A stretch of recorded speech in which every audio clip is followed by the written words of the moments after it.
Now, Mark, look, welcome to the show. You weren't here last week. You were unwell. I first time ever, I just completely forgot about coming in because I got the COVID.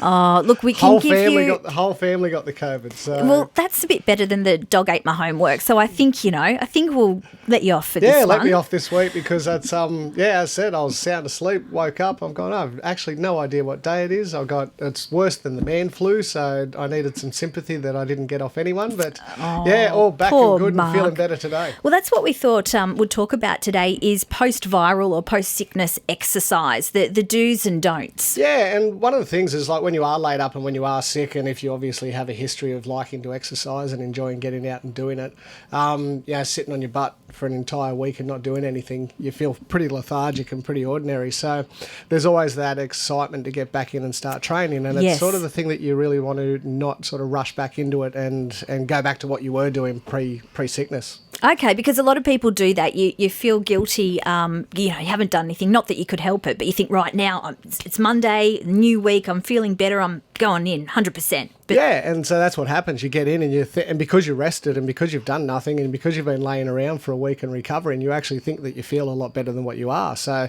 you basically get back into the gym, or you go for a walk, or you go for a run, or you go for a ride, or whatever it is that floats your boat with exercise, and you actually start doing it, and halfway into it you start sweating profusely, you start getting shortness of breath, your fatigue levels kick in a lot quicker.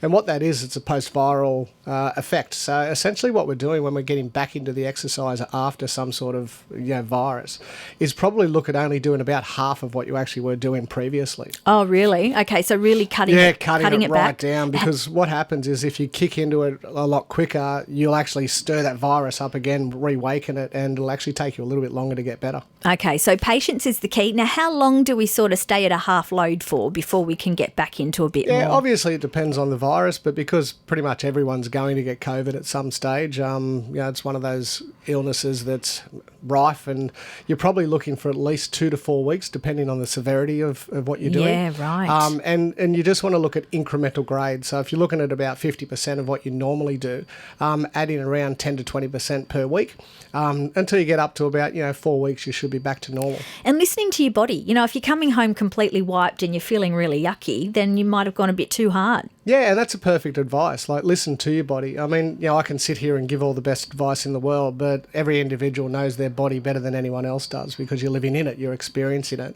So one of the key factors is, listen to yourself. Don't push yourself. Don't push yourself past that point of fatigue. Don't make yourself to the point of, having to sleep for 10 hours because you've gone for a light jog or a long walk. So it's really important to, focus on what you're doing, focus on your body, focus on on how you're feeling, and just know that you will get back to normal. Some great advice. Now, before you go, really quickly, you've been shopping, you've got into the car, you've realised that there's been an item you haven't been charged for. What do? Do you go back, or do you just take it? I just cop it as a win because we basically get shafted in so many other ways in life. So take it as a little victory.